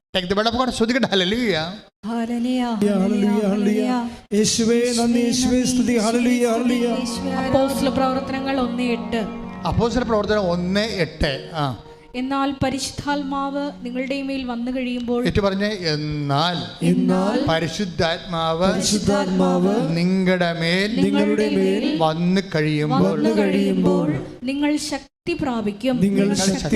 ജെറുസലേമിലും യൂദയ മുഴുവനിലും സമരിയായിലും ഭൂമിയുടെ അതിർത്തികൾ വരെയും നിങ്ങൾ എനിക്ക് സാക്ഷികളായിരിക്കുകയും ചെയ്യും. അപ്പൊ സാക്ഷികളായിരിക്കണം എന്ന് പറഞ്ഞാൽ ഭൂമിയുടെ അതിർത്തികൾ വരെയാണ്. എന്ന് വെച്ചാൽ ആഫ്രിക്ക വരെയാണോ അത് അന്റാർട്ടിക്ക വരെയാണോ? അല്ല, നമ്മുടെ ഭൂമിയുടെ അതിർത്തികൾ വരെ. നമ്മുടെ ഭൂമി എപ്പോഴാണ് തീരണത്? നമ്മുടെ ഭൂമി നമ്മൾ ഓർമ്മക്കുറവ് വന്ന് കിടപ്പിലാകുമ്പോൾ നമ്മുടെ നടപ്പ് തീരൂ. നമ്മുടെ നടപ്പ് എപ്പോൾ തീരുന്നു? അതാണ് നമ്മുടെ ഭൂമിയുടെ തീർച്ച. നമ്മുടെ ആയുസിൻ്റെ അറുതി വരെ നിങ്ങൾ എനിക്ക് ഓർമ്മയുള്ളിടത്തോളം കാലം എന്ന് എൻ്റെ അർത്ഥം. ഓർമ്മ ഉള്ളിടത്തോളം കാലം, നടക്കാൻ പറ്റുന്നിടത്തോളം കാലം നിങ്ങൾ എനിക്ക് സാക്ഷികളായിരിക്കും എന്ന് പ്രാർത്ഥിച്ച്. കർത്താവേ, ഓർമ്മയുള്ളിടത്തോളം കാലം, നടക്കാൻ പറ്റുന്നിടത്തോളം കാലം അങ്ങയുടെ സാക്ഷിയായി ജീവിക്കാൻ എന്നെ അഭിഷേകം ചെയ്യണം. എന്നെ അഭിഷേകം ചെയ്യണം. ഒരു ഗ്രീവിയസ് ആയിട്ടുള്ള ഒരു ക്രൂഷ്യൽ കാഷ്വാലിറ്റി നമ്മുടെ മുമ്പിൽ വരുമ്പോൾ മാത്രമേ നമ്മൾ വിശ്വാസിയാണോ ഇല്ലയോ എന്നറിയത്തുള്ളൂ. ഇപ്പം സൗമ്യ ഒരു വിശ്വാസിയാണ്. എങ്ങനെ? ദൈവം മുദ്ര വെച്ച വിശ്വാസിയാണ്. വിശ്വാസികൾ എനിക്ക് തോന്നുന്നത് എൻ്റെ അനുഭവത്തിൽ 2 തരമാണ്. മുദ്ര വെച്ച വിശ്വാസികളും ഒരു മുദ്രയും ഇല്ലാതെ വിശ്വാസികളാണ് എന്ന് പറഞ്ഞ് സ്വയം പ്രഖ്യാപിത വിശ്വാസികളും. സ്വയം പ്രഖ്യാപിത വിശ്വാസികൾ സഭയിൽ 80%. സ്വയം പ്രഖ്യാപിത വിശ്വാസികൾ സഭയിൽ 80%. ദൈവം അംഗീകരിച്ചത് ഒരു 20% കാണുമായിരിക്കും. എന്താണ്? സൗമ്യ എന്താ പറയണത്? ഡോക്ടർ കൈ ഒഴിഞ്ഞു, ഇവൾക്ക് മുടന്താണ്, അവളുടെ കൊച്ചിൻ്റെ വയറ് കുടല് ചങ്കിൽ കയറിയിരിക്കുകയാണ്, അത് കൊച്ചു ചത്തുപോകുമെന്ന് പറഞ്ഞ് ഭർത്താവും അവളെ സംരക്ഷിക്കാൻ വേണ്ടി പറഞ്ഞ് ഇതിനെ നമുക്ക് കളയാമെന്ന് പറഞ്ഞു. ഇവളെ കളയത്തില്ല. കളയാതെ പക്ഷെ അവളെ സപ്പോർട്ട് ചെയ്യാൻ ആരുമില്ല. അവൾ പറയണേ എനിക്ക് ഒത്തിരി കസിൻസ് ഉണ്ടെന്നാണ് പറയണത്. എനിക്കൊത്തിരി കസിൻസ് ഉണ്ട്. പക്ഷേ ഇപ്പോഴ് ആരും ഈ ഒരു വിഷയത്തിൽ എനിക്കൊരു നല്ല വാക്ക് പറയാൻ പോലും ആരുമില്ല. എന്താ കാര്യം? ഇവള് സ്വന്തമായിട്ട് ഉണ്ടാക്കിയെടുത്തതാണിത്. ഈ കുരിശ് ആരും ഉണ്ടാക്കി അവിടെ പെടലേക്ക് വെച്ച് കൊടുത്തതല്ല. ഈ കുരിശ് ഇവക്ക് വേണമെങ്കിൽ ഒഴിവാക്കാമായിരുന്നു. ഡോക്ടറും പറഞ്ഞ് ഭർത്താവും പറഞ്ഞ് ഈ കുരിശ് ഒഴിവാക്കാം. പക്ഷേ ഇവള് ക്രിസ്തുവിനെ പ്രതി മാത്രമാണ് ഇപ്പം ഈ കുരിശ് എടുത്തിരിക്കണത്. അപ്പം അതുകൊണ്ട് ആരും അവളെ കൺസോൾ ചെയ്യാനില്ല. അവൾ പറഞ്ഞു, എനിക്ക് ഒത്തിരി കസിൻസ് ഉള്ളതാണ്, എല്ലാ കാര്യത്തിനും അവരെന്നെ ഹെൽപ്പ് ചെയ്യുമായിരുന്നു. ഇപ്പോഴ് പൊടി പോലും ഇല്ല കണ്ടുപിടിക്കാന്ന് പറഞ്ഞ പോലെയാണ്. കസിൻസിൻ്റെ പൊടി പോലും ഇല്ല, അവർ വിളിച്ചു പോലും ചോദിക്കണില്ല. ഓ എൻ്റെ അമ്മേ, ഈ കാലത്ത് ഏറ്റവും വലിയ ഒരു ദുരിതം എന്ന് പറയണത് ആരും വിളിച്ചു ചോദിക്കാനില്ലാത്തതാണ്. പണ്ട് നമ്മുടെ വീട്ടിൽ വരണമായിരുന്നു അല്ലേ, വണ്ടി ഒന്നും ഇല്ലാഞ്ഞ കാലത്ത് ആൾക്കാർ കാൽനട നടന്നാണ് പോണത്. അപ്പോൾ അത്യാവശ്യ കാര്യത്തിന്, ഞങ്ങളുടെ നാട്ടിലൊക്കെ മരണത്തിന് അത്യാവശ്യം എന്നാണ് പറയണത്, ആവശ്യമെന്നാണ് പറയണത്. മരണമല്ലാതെ വേറെ ഒന്നും ആവശ്യമില്ല. ഞങ്ങളുടെ നാട്ടിൽ ഒരു നാട്ടുഭാഷയാണ്. എവിടെ പണ്ടൊക്കെ ഒരു മരിപ്പ് നടന്ന ഉടനെ ഒരാളെ കുറേ കുറിയും കൊടുത്ത് വിടും. അയാൾ നടന്നു പോയി, എൻ്റെ കുഞ്ഞു 60കളിലൊക്കെ ഓരോ നാടുകളും അറിയിക്കാൻ പോകും. അപ്പോൾ അവർക്ക് കുറച്ച് പൈസയും കുറച്ച് കവറും കൂടി കൊടുത്തു വിടും. അങ്ങനെ കൊടുത്തു വിട്ട് ഇവർ ഞങ്ങളുടെ കിഴക്കൻ നാട്ടിലും വടക്കൻ നാട്ടിലൊക്കെ പോയി അറിയിക്കും. അപ്പോൾ അങ്ങനെ അറിയിച്ചുകൊണ്ട് വരുമ്പോൾ ഒരു കുടയ ഉണ്ടാകും. അത് പ്രായമായ ഒരു മനുഷ്യനും കുറച്ച് ഒരു മധ്യവയസ്കനായിരിക്കും. അപ്പോൾ എന്താ പറയണത്, ആവശ്യത്തിന് പോയെന്നാണ് പറയണത്. ആവശ്യം വന്നിട്ടുണ്ടെന്ന് പറയാം. അപ്പം മരിപ്പ് വരണമെങ്കിൽ ആവശ്യം വന്നു. അന്നത്തെ കാലത്ത് വണ്ടിയും കാറൊന്നും ഇല്ലാത്ത കാരണം ആവശ്യം ഒന്നേ ഉള്ളൂ, മരിപ്പ് അറിയിക്കുകയാണ് പ്രധാനപ്പെട്ട ആവശ്യം. അതുകൊണ്ട് ആ വിഷയത്തിന് ആവശ്യം എന്നാണ് മനുഷ്യൻ പറഞ്ഞുകൊണ്ടിരുന്നത്. നമുക്കിപ്പോൾ ഓർക്കുമ്പോൾ ഞങ്ങളുടെ നാട്ടിലൊക്കെ ആ വാക്ക് തേഞ്ഞു മാഞ്ഞു പോയി. അത് ഉപയോഗിക്കണ തലമുറ മൺമറഞ്ഞു പോയി. ആവശ്യത്തിന് പോയെന്ന് ഉപയോഗിക്കണ തലമുറ എനിക്ക് തോന്നുന്നത് ഒരു 70കളോട് 75 കൂടി അത് ആ തലമുറ മറന്നുപോയി. ഇന്ന് മരണ അറിയിപ്പം തന്നെ പറയണത്. പക്ഷേ മരണ അറിയിപ്പൊന്നും ആരും പോയി അറിയിക്കാറില്ല, വിളിച്ച് പറയാറേ ഉള്ളൂ. അപ്പം ഇന്നത്തെ കാലത്തുള്ള പ്രധാനപ്പെട്ട കാര്യം എന്താണ്, വിളിച്ച് പറഞ്ഞില്ല. നിങ്ങളെന്നെ വിളിച്ച് പറഞ്ഞില്ലല്ലോ എന്നാണ് നമ്മളെ കുറ്റപ്പെടുന്നവർ ചോദിക്കണം. നിങ്ങളെന്നെ വിളിച്ച് പറഞ്ഞോ? അപ്പോൾ ഞാൻ വിളിച്ച് പറഞ്ഞിട്ടും കാര്യമില്ലെന്ന് നമുക്കറിയാം. പക്ഷേ അവരിപ്പം നമ്മളെ കുറ്റപ്പെടുത്താൻ വേണ്ടി കാര്യം കണ്ടുപിടിക്കുകയാണ്. എന്താണ്, നിങ്ങളെന്നെ വിളിച്ച് പറഞ്ഞില്ലല്ല, വിളിച്ച് പറഞ്ഞിട്ടെങ്കിൽ ഞാൻ ഒലക്ക കൊണ്ട് പുട്ട് കുടിച്ച് തന്നേനെന്ന് പറയും. വെറുതെ പറയണത്, ഒന്നും ചെയ്യത്തില്ല. വിളിച്ച് പറഞ്ഞിട്ടെങ്കിൽ പിന്നെ അത് നമ്മളെ നാറ്റിക്കാൻ വേണ്ടി വേറെ കേസായി മാറിയനോ. അത് ചുമ്മാ നമ്മളെ കുറ്റം. ഇതാണ് ജഡിക മനുഷ്യൻ എന്ന് പറയും. പിന്നെ വേറെ ഒരു വർത്തമാനം എന്താ പറയണത്, വിളിച്ച് പറയണതും അതുപോലെ തന്നെ വിളിച്ച് ചോദിക്കണതും. നമ്മളുടെ കിടപ്പിലായി കഴിഞ്ഞാൽ ആദ്യം പടപടാന്ന് പലരും വിളിച്ച് ചോദിക്കും. ആദ്യത്തെ ആഴ്ച കുറേ 50 പേര് വിളിച്ചു ചോദിക്കും. 2 ദിവസം കഴിഞ്ഞ് കഴിഞ്ഞാൽ പിന്നെ വിളിച്ചു ചോദിക്കുന്നവരുടെ എണ്ണം 10 കുറയും. പിന്നെ 2 ആഴ്ച കഴിയുമ്പോൾ വിളിച്ചു ചോദിക്കുന്നവരുടെ എണ്ണം 1 കുറയും. പിന്നെ അപ്പോൾ 2 ആഴ്ചത്തെ ബന്ധങ്ങൾ നിങ്ങൾക്ക് ഉള്ളുകേട്ടാ. നിങ്ങളെ ആനക്കാരിയൊന്നും പറഞ്ഞുകൊണ്ട് തലയെ ചുമന്നുകൊണ്ട് കുറേ കണ്ടാമറകൾ നടക്കണില്ലേ കർത്താവിനേക്കാൾ വലിയ ആൾക്കാരായിട്ട്. വെറും 2 ആഴ്ച ആയുസ് മാത്രമേ ഇവന്മാർക്കുള്ളൂ. നിങ്ങൾക്ക് എന്തെങ്കിലും സംഭവിച്ചു കഴിഞ്ഞാൽ 2 ആഴ്ച കഴിയുമ്പോൾ അവസാനം വിളിച്ച ആളും 3 പ്രാവശ്യം കൊണ്ട് വിളിച്ചിട്ട് അവസാനിപ്പിക്കും. വിളിച്ച് ചോദിക്കാൻ ആരുമില്ലാത്തൊരാളായിട്ട് നിങ്ങൾ മാറുമ്പോഴും നിങ്ങൾ വിളിച്ചു ചോദിക്കാൻ ഒരാളുണ്ടായിരിക്കും. ശ്രുതികട്ടെ ഹല്ലേലൂയ.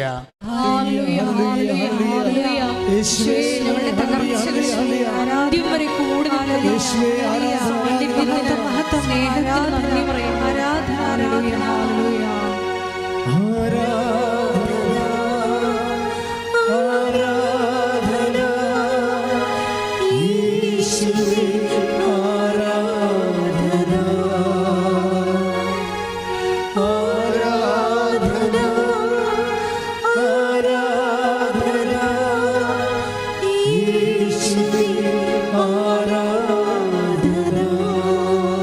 ദൈവത്തെക്കാൾ പ്രാധാന്യം കൊടുത്തുകൊണ്ട് തലേ ചുമന്ന് നടക്കുന്ന പിണ്ണാക്ക് ചാക്കുമൊക്കെ ഇറക്കി താഴെ വെക്കണം.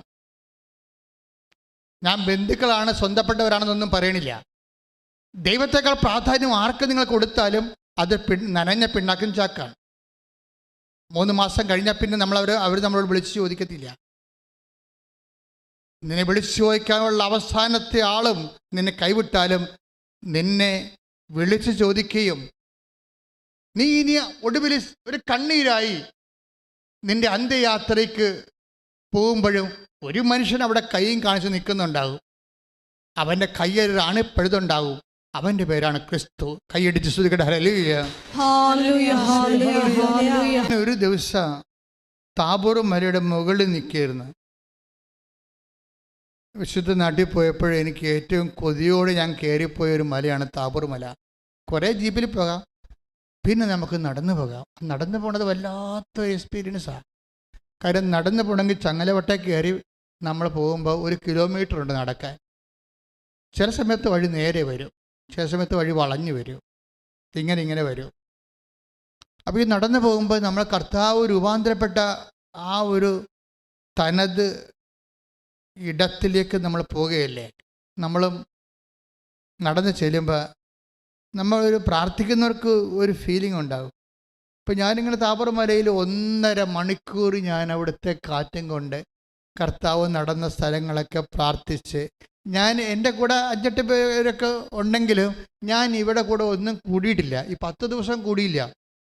അവിടെ അടുത്തൊക്കെ എൻ്റെ പരിസരത്തും കണ്ണുപെട്ടത്തൊക്കെ അവരുണ്ടാകും. പക്ഷെ ഞാൻ എപ്പോഴും കർത്താവിൻ്റെ കൂടെ തന്നെ ആയിരുന്നു, പ്രാർത്ഥിച്ചും ധ്യാനിച്ചും ഈശോനെക്കുറിച്ച് ചിന്തിച്ചും ആലോചിച്ചും. അതുകൊണ്ടാണ് ഈജിപ്തിൽ വെച്ച് അമ്മ എൻ്റെ വായിൽ കൈയിട്ടത്. ഞാൻ അവിടെ പോയ സ്വറായൊക്കെ പറഞ്ഞ് നടന്നിരുന്നെങ്കിൽ ദൈവം എന്നെ മൈൻഡ് ചെയ്യാത്തയാൽ. ദൈവം മൈൻഡ് ചെയ്യണം മക്കളെ. അതിന് ജനക്കൂട്ടത്തെ ഒഴിവാക്കണം. എനിക്ക് ഇന്ന് ഞാനിപ്പോൾ 38 കൊല്ലമായി അച്ഛനായിട്ട്. എനിക്ക് മനസ്സിലായിരിക്കണത് ഏറ്റവും വലിയ ശത്രു ജനക്കൂട്ടമാണ്. എന്ന് വെച്ചാൽ നിൻ്റെ കൂടെ വെറുതെ കൂടിയിരിക്കുന്ന കുറേ ആൾക്കാർ, ഒരു കഥയുമില്ലാതെ അവർ ചെയ്യുന്ന പ്രധാനപ്പെട്ട അവരുടെ ദൗത്യം എന്ന് പറയുന്നത് നിന്നെ ദൈവത്തിൽ നിന്ന് അകറ്റിക്കളയുക മാത്രമാണ്. അവിടെ വ്യാജ ഉപദേശങ്ങൾ, അവർ നമ്മൾക്ക് തരുന്ന അപ്പോയിൻമെൻറ്റുകൾ, അവിടെ നമ്മൾ ഓക്യുപ്പൈ ചെയ്യുന്ന മാർഗങ്ങൾ എല്ലാം പൈശാചികമാണ്. നമുക്ക് തോന്നുന്നു അത് ഭയങ്കര സൗഹൃദപരമാണല്ലോ എന്ന്. ഒരു കഥയുമില്ല. കരിയുമ്പോൾ വിരകാൻ കയ്യിലെന്ന് പറഞ്ഞാൽ ചിലപ്പോൾ കയ്യിലും കരിഞ്ഞു പോകും. കർത്താവ് മാത്രമേ ഉണ്ടാകത്തുള്ളൂ. ശ്രുതിക്കട്ടെ. ഹല്ലേലൂയ.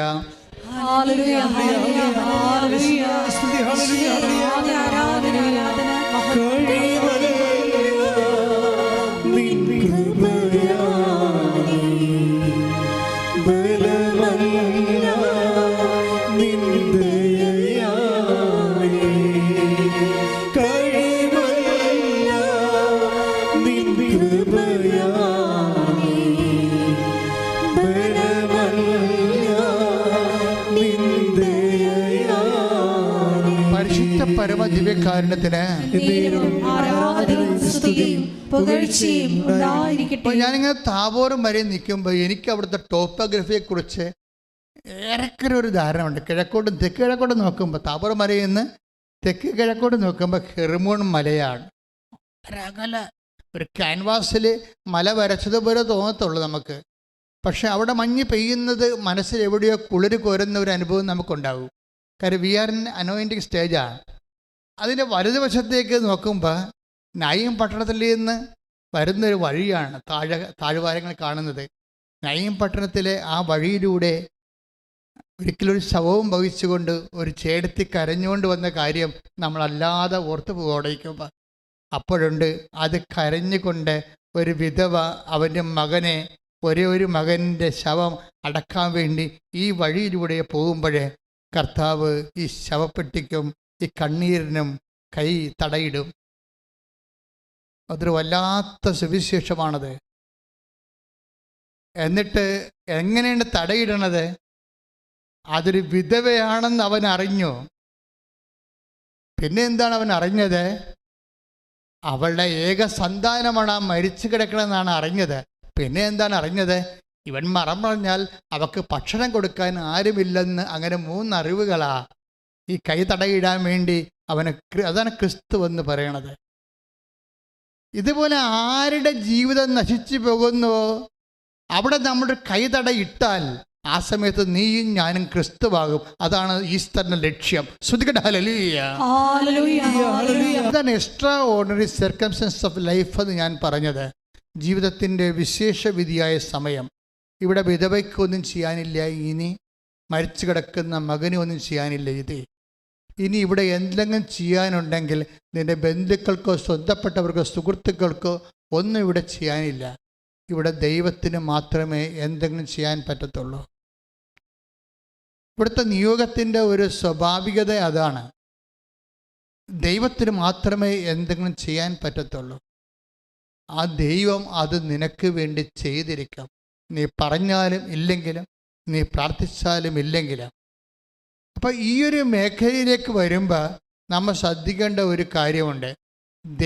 ഈ ദൈവത്തെയാണ് നമ്മൾ നിസ്സാര കാര്യങ്ങൾക്കും നിസ്സാര വ്യക്തികൾക്ക് കൊടുത്ത പ്രാധാന്യത്തെ ഓർത്തുകൊണ്ടും ഈ ദൈവത്തെയാണ് നമ്മൾ ഒഴിവാക്കിയത്. നിന്റെ അന്ത്യയാത്രയിൽ പോലും ഒഴിവാക്കാത്ത നിന്റെ ദൈവത്തെ നീ നിസ്സാരന്മാർക്ക് വേണ്ടി ഒഴിവാക്കിയെങ്കിലേ അതിനേക്കാൾ എന്ത് നിറവുകേടാണ് ഈ ലോകത്തുള്ളത്.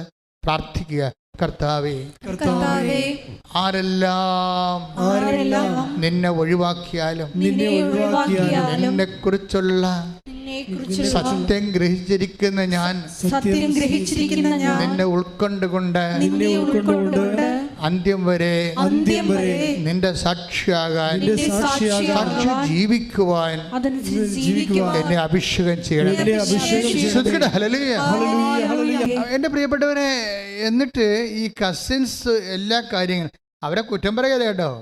അവർക്ക് ഈ പാവപ്പെട്ട മുടന്തി എന്തിനാണ് ആവശ്യമില്ലാത്ത വയ്യാവേലികളെല്ലാം ഭരിച്ച് തല കിട്ടിയത്?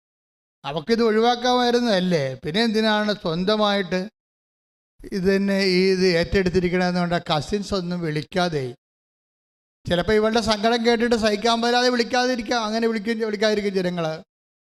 പിന്നെ ഇങ്ങനെ ആവലാതിയല്ലേ കേൾക്കേണ്ടെന്ന് വിചാരിച്ചുകൊണ്ട് വിളിക്കത്തില്ല. അപ്പം അങ്ങനെ മനുഷ്യൻ ഇങ്ങനെ അവരുടെ ഭാരം കൂടുമ്പോൾ ആ ഭാരം അവർ ഇറക്കി വെച്ചുകൊണ്ടിരിക്കാം.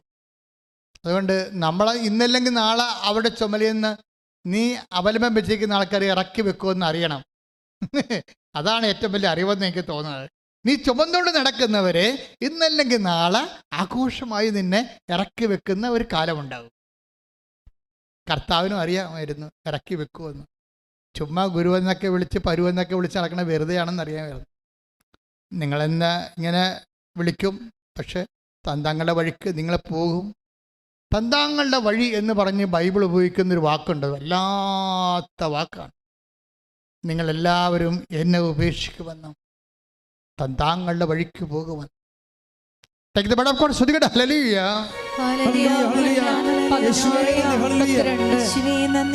യോഹന്നാൻ 16:32. എന്നാൽ നിങ്ങൾ ഓരോരുത്തരും താങ്കളുടെ വഴിക്ക് ചിതറിക്കപ്പെടുകയും എന്നെ ഏകനായി വിട്ടുപോവുകയും ചെയ്യുന്ന സമയം വരുന്നു. അല്ലാതെ വന്നു കഴിഞ്ഞു. എങ്കിലും ഞാൻ ഏകനല്ല. കാരണം പിതാവ് എന്നോട് കൂടെയുണ്ട്. ഇതൊരു ഭയങ്കര മിസ്റ്റേക്കൺ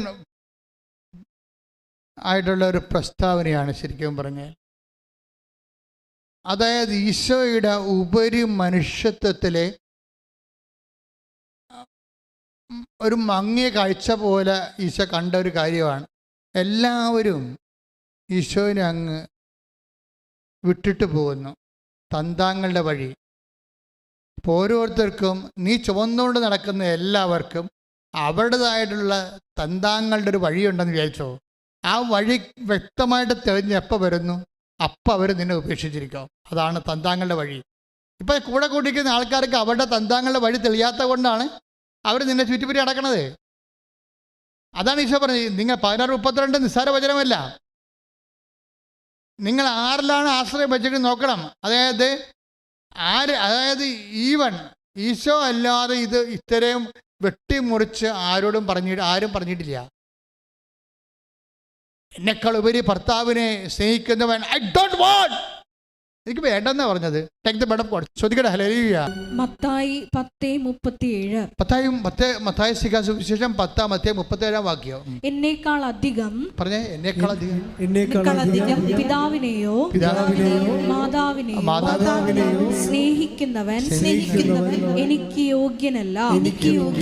എന്നേക്കാൾ അധികം പുത്രനെയോ പുത്രിയെയോ സ്നേഹിക്കുന്നവനും എനിക്ക് യോഗ്യനല്ല. സ്വന്തം കുരിശെടുത്ത് എന്നെ അനുഗമിക്കാത്തവൻ എനിക്ക് യോഗ്യനല്ല. അപ്പൊ കുരിശാണ് പ്രശ്നം. കർത്താവിന് യോഗ്യമാകുന്നത് ആരാണ്?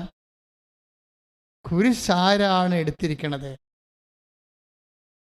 നമുക്കൊരു ഭാര്യയുണ്ട്, നമുക്ക് ഭർത്താവുണ്ട്. ഇപ്പൊ ഭർത്താവിനെയൊക്കെ വർഷങ്ങൾ പരിചരിക്കണ ഭാര്യമാരില്ലേ, ഒരു കുരിശിനെ പരിചരിക്കണവര്. നമുക്ക് അധികം ബന്ധമില്ലാത്ത ഭർത്താവിൻ്റെ അപ്പനെ, അത്രയും ബന്ധമില്ല, ഭർത്താവിനോടും ബന്ധമില്ലാത്ത ഭർത്താവിൻ്റെ അപ്പനെ, ഒരു പ്രഷർ രോഗിയെ പരിചരിക്കുന്ന മരുമക്കളില്ലേ, അവരെന്താ ചരിക്കണത്? അവരുടെ കുരിശ് എടുത്തിരിക്കുകയാണിത്. ക്രിസ്തു ഈ ലോകത്ത് വന്നത് സഹനങ്ങളെ സ്വന്തമാക്കി ദൈവത്തെ നമുക്ക് അവകാശമാക്കാനാണ്. കൈയിടിച്ച് കർത്താവ് സ്തുതിക്കട്ടെ. ഹല്ലേലൂയ. അപ്പോൾ നമ്മൾ ക്രിസ്തുവുമായി കൺഫ്രണ്ട് ചെയ്യുമ്പോൾ, അവനുമായി ഈ ജന്മത്തിന് ഒരു സമയം കുറിച്ച് കഴിയുമ്പോൾ, നമ്മൾക്ക് മുമ്പിലേക്ക് നടക്കുന്ന പരീക്ഷ ഒന്ന് മാത്രമേ ഉള്ളൂ. എന്താണ്? അവന് നമ്മളെ യോഗ്യമാണോ യോഗ്യമല്ലയോ? അവന് നമ്മളെ യോഗ്യമാണെങ്കിൽ എന്ത് ചെയ്യണം? അവൻ്റെ പേരിലുള്ള നമ്മുടെ സ്വന്തം കുരിശുണ്ട്, അത് അവൻ്റെ പേരിലാക്കി എടുത്തിട്ട് നമ്മൾ അക്സെപ്റ്റ് ചെയ്യണം. നമ്മുടെ സ്വന്തം കുരിശ്. ഇപ്പം നിങ്ങളുടെ സ്വന്തം കുരിശ് നിങ്ങളുടെ നടുവേദനയെന്ന് വിചാരിച്ചോ? നിങ്ങളുടെ സ്വന്തം കുരിശ് നിങ്ങളുടെ മെനിഞ്ചൈറ്റിസ് ആണെന്ന് വിചാരിച്ചോ? നിങ്ങളുടെ സ്വന്തം കുരിശ് നിങ്ങളെ ഉറക്കമില്ലാത്ത അവസ്ഥയാണെന്ന് വിചാരിച്ചോ? അത് മാറ്റിത്തരണമെന്ന് പറഞ്ഞുകൊണ്ട് നാം പിച്ചുമ്പയും പറഞ്ഞുകൊണ്ട് രാത്രി മുഴുവൻ അങ്ങോട്ടും ഇങ്ങോട്ടും നടന്ന് എന്തുമാത്രം മനുഷ്യർ നേരം വെളുപ്പിക്കുന്ന. പക്ഷെ ഒരു നിമിഷം നിങ്ങൾ പറയണം, കർത്താവ് ഇതെൻ്റെ കുരിശാണ്, ഇതിപ്പോൾ ഞാൻ നിൻ്റെ പേരിലേക്ക് പ്രമാണം ചെയ്ത് തരുന്നു, ഇത് നിൻ്റെ കുരിശാണ്, ഞാൻ നിൻ്റെ പേരിൽ ഇത് ഞാൻ എൻ്റെ സ്വന്തമായിട്ട് ഞാൻ ചുമക്കുന്നു എന്ന് പറഞ്ഞാൽ you are bearing Jesus, you are christified. നിങ്ങൾ കർത്താവിനെ വഹിക്കുന്നവരാകും. കൈയിടിച്ച് കർത്താവ് വളരെ ഇൻറ്റിമസി ആയിട്ട് കർത്താവിനെ സ്നേഹിക്കുന്ന ഒരു രീതിയാണ് നിലവിലുള്ള സ്വന്തം കുരിശിനെ ക്രിസ്തുവിൻ്റെ പേരിലാക്കിയിട്ട് ക്രിസ്തുവിനെ വഹിക്കുന്നത് പോലെ അത് അക്സെപ്റ്റ് ചെയ്യുന്ന രീതികൾ. ഇവരാണ് ആര്? എനിക്ക് യോഗ്യൻ എന്ന് പറയണത്. കർത്താവ് എനിക്ക് യോഗ്യനുള്ളവരും യോഗ്യതയുള്ളവരും യോഗ്യതയില്ലാത്തവരും തമ്മിൽ ഈശോ തിരിക്കുന്നുണ്ട്. എന്നെ പ്രതി കുരിശിനെ, ക്ലേശങ്ങളെ ഏറ്റെടുക്കുന്നവൻ എനിക്ക് യോഗ്യനെന്ന് പറയുമ്പോൾ, ക്രിസ്തുവിനെ അത്ര കണ്ട് സ്നേഹിക്കുന്നവർക്ക് മാത്രമേ നമുക്കറിയാമല്ലോ ക്രിസ്തുവിനെ പ്രതി എടുക്കാൻ പറ്റത്തുള്ളൂ. ഒരു പ്രാവശ്യമെങ്കിലും ദൈവത്തെ ഏറ്റെടുക്കണ ഒരു സമയം നിനക്ക് തന്നാൽ നീ അത് നഷ്ടം സഹിച്ച് ഏറ്റെടുത്തിട്ട് കർത്താവിൻ്റെ യോഗ്യതാ ലിസ്റ്റിൽ നീ പ്രവേശിക്കണം. ഭയങ്കര പാടാണ്. It is not easy that we think.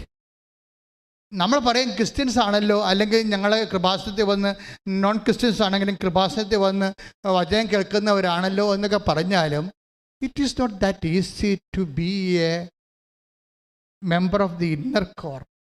കർത്താവിൻ്റെ യോഗ്യതാ ലിസ്റ്റ് പ്രവേശിക്കുക എന്ന് വെച്ച് കഴിഞ്ഞാൽ ഈ ഡിസോൺ ചെയ്യുന്ന എല്ലാവരും കൈയൊഴിയുന്ന സമയത്ത് ആരാണ് നമ്മളെ സഹായിക്കുന്നത്? അങ്ങനെ എല്ലാ കസിൻസും കൈയൊഴിയുന്ന സമയത്ത് ഈ സൗമ്യയ്ക്ക് ഒരു മെൻറ്ററെ കിട്ടും. അവളുടെ പേരാണ് ദിവ്യ. എന്തെങ്കിലും വിഷയമുണ്ടെങ്കിൽ ദിവ്യയെ വിളിക്കും. സൗമ്യ ഇപ്പം എന്താ, ഭർത്താവ് പറഞ്ഞ് അബോർഷൻ ചെയ്യാൻ, കസിൻസും ആരുമില്ല, താനുമുണ്ട്, തൻ്റെ വയറ്റിൽ കിടക്കുന്ന കുഞ്ഞുമുണ്ട്, അതിൻ്റെ ചങ്കിലേക്ക് കുടൽ കയറിയിരിക്കണം, അത് ചാകാൻ പോകണം, ചിലപ്പോൾ താനും ചാകും. തനിക്ക് കുഞ്ഞിനെ കളയാൻ ഇഷ്ടവുമില്ല. കർത്താവിൻ്റെ നാമത്തിൽ കുഞ്ഞിനെ അവൾ ഏറ്റെടുത്തിരിക്കുകയാണ്. കർത്താവിൻ്റെ നാമത്തിൽ കർത്താവ് കൊണ്ട് അവളും ഉണ്ട്. അവൾ വിചാരിക്കണ കർത്താവിനെ കാണാനും ഇല്ല, വിശ്വാസമാണ് മാത്രമേ ഉള്ളവരുടെ. എൻ്റെ കർത്താവ് എൻ്റെ കൂടെയുണ്ടെന്നുള്ള വിശ്വാസം. അപ്പോൾ അവൾ ദിവ്യയെ വിളിക്കും. ദിവ്യ, ഇതാണ് എൻ്റെ അവസ്ഥ എന്ന് പറയും. അപ്പോൾ ദിവ്യ ഉടനെ പറയും, ഉടനെ ഒരു സാക്ഷ്യം ഇട്ട് കൊടുക്കും. അതാണ് മെൻറ്റർ എന്ന് പറയണത്. നീ കുഞ്ഞിനെ കളയരുത്, കുഞ്ഞൊന്നും സംഭവിക്കത്തില്ല. അങ്ങനെ ആ സമയത്ത് പറയണമെങ്കിൽ നമ്മുടെ കസിൻസ് ഈ ദിവ്യയും ഈ സൗമ്യവുമായിട്ട് യാതൊരുവിധ ബന്ധവുമില്ല, രക്തബന്ധമില്ല. രക്തബന്ധമല്ല ഒരു ബന്ധമെന്ന് പറഞ്ഞാൽ ക്രിസ്തു ബന്ധമാണ്. ക്രിസ്തുവിന് നമ്മളോടും അവരോടും എന്ത് ബന്ധമുണ്ട്, അതാണ് ശാശ്വത ബന്ധം എന്ന് പറയുന്നത്. മറ്റൊക്കെ തൽക്കാലം പന്തലിടാനും പെട്ടി വെക്കാനും കഴുകാനും സോക്സ് നമ്മുടെ കയ്യിലിടാനും കുരിശ് പിടിപ്പിക്കാനും വേണ്ടി, പിന്നെ നമ്മുടെ മുഖത്ത് ചത്ത് കഴിയുമ്പോൾ നമ്മുടെ മുഖത്ത് ഈച്ച വരുമ്പോൾ തല്ലി ഓടിച്ചിട്ട് അവിടെ എന്ന് പറഞ്ഞ് നിൽക്കാൻ വേണ്ടി, അതെന്നെ ഒരു കലാപരിപാടിക്ക് വേണ്ടിയുള്ള ആൾക്കാരാണ്. ഇതൊക്കെ വെറുതെയാണ്. 2 ആഴ്ച കഴിയുമ്പോൾ അവരെ കാണാൻ പറ്റും.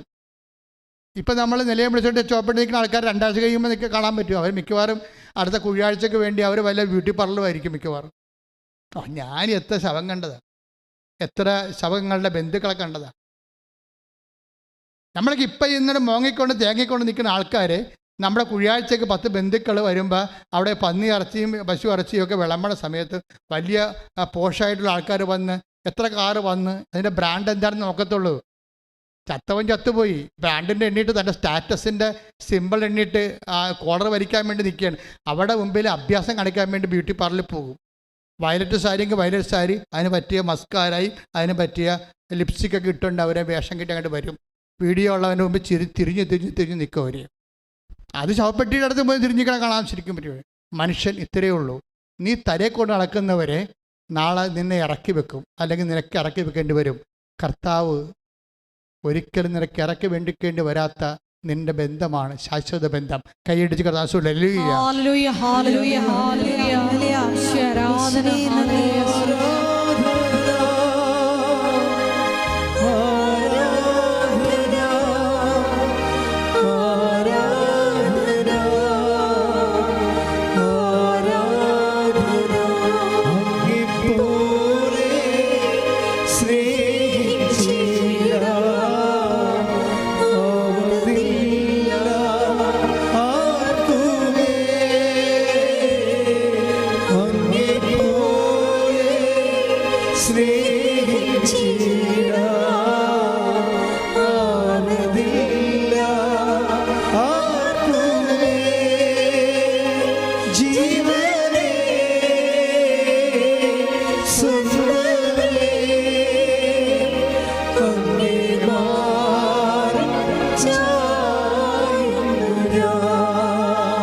പരിശുദ്ധ പരമദിവ്യകാരുണ്യത്തിന് ആരാധനയും സ്തുതിയും പുകഴ്ചയും ഉണ്ടായിരിക്കട്ടെ. പരിശുദ്ധ പരമദിവ്യകാരുണ്യത്തിന് ആരാധനയും സ്തുതിയും പുകഴ്ചയും ഉണ്ടായിരിക്കട്ടെ. അപ്പൊ ദിവ്യ എന്ത് ചെയ്ത്?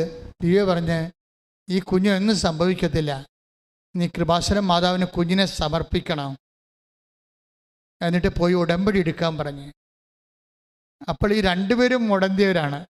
3 പിഞ്ചു കുഞ്ഞുങ്ങളും ഉണ്ട് അവർക്ക്.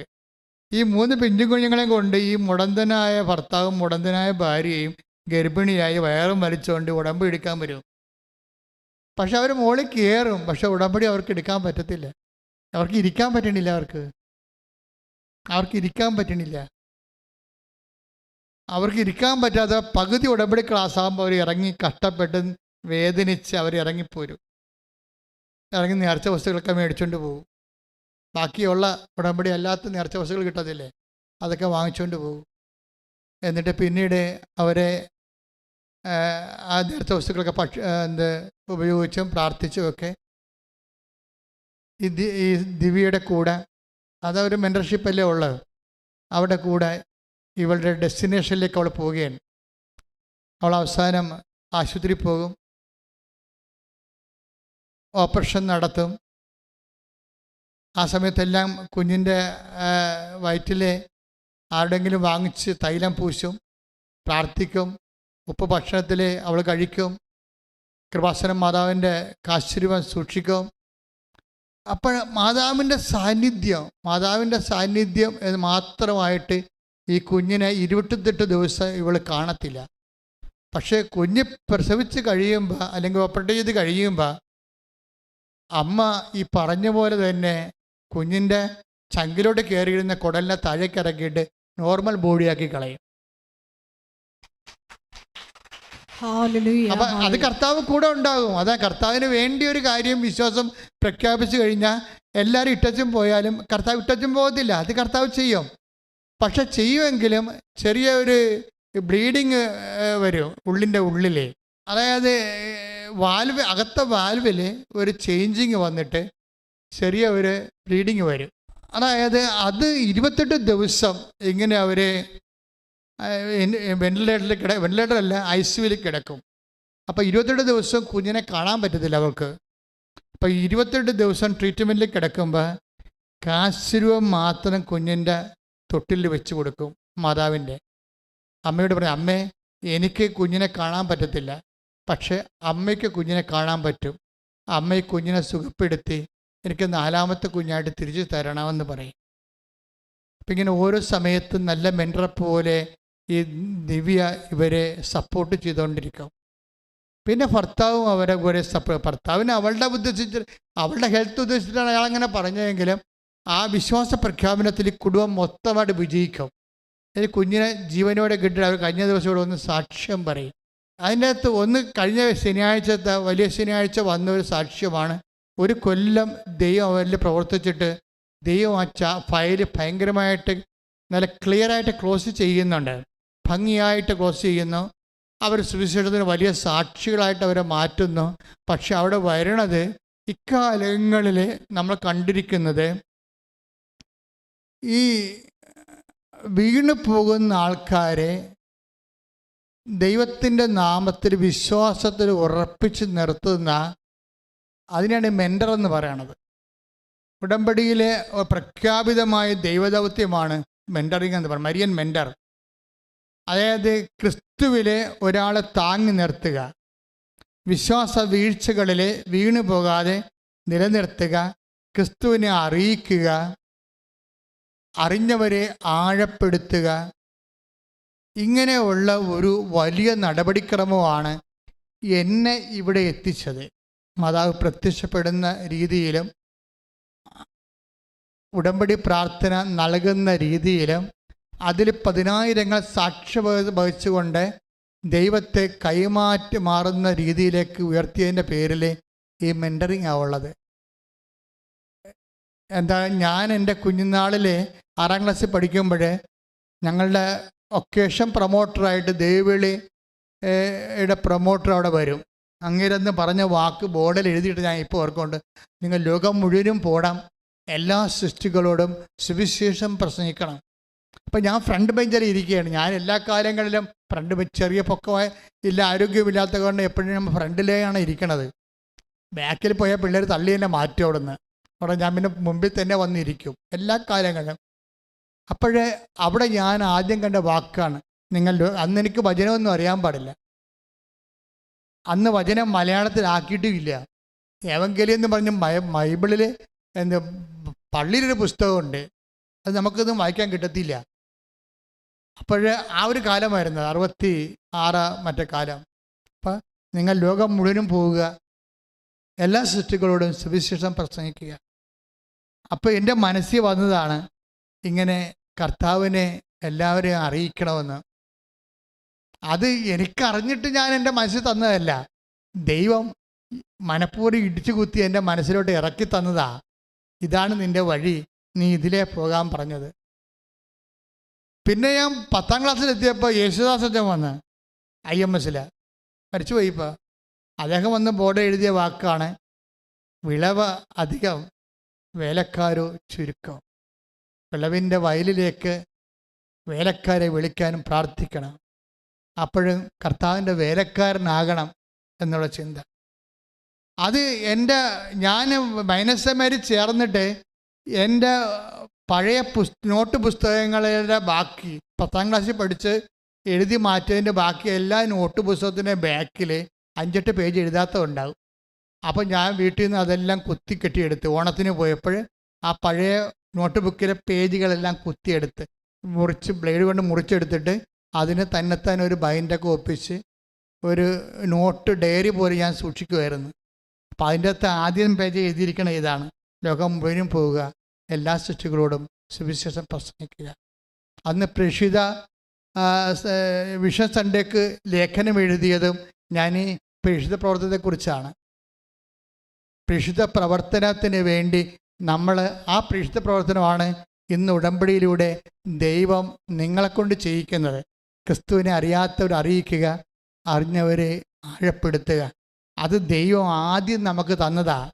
വിശ്വാസത്തിൽ ആടി നിൽക്കുന്നവരെ ഉറപ്പിക്കുക, വിശ്വാസമില്ലാത്തവർക്ക് വിശ്വാസം കൊടുക്കുക. ദിവ്യ അതാണ് ചെയ്തത്. അവരുടെ പാദങ്ങളെക്കുറിച്ചാണ് പറയണത്. മലമുകളിൽ അത് സുന്ദരമാണെന്ന്. ആ മലമുകളെന്ന് പറഞ്ഞാൽ ജെറുസലേം മലമുകളാണ്. ജെറുസലേം മലമുകളെന്ന് പറഞ്ഞ സ്വർഗീയ മലമുകളാണ്.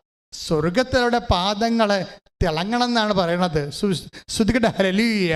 ഹല്ലേലൂയ ഹല്ലേലൂയ ഹല്ലേലൂയ യേശുവേ നന്ദി. Hallelujah hallelujah hallelujah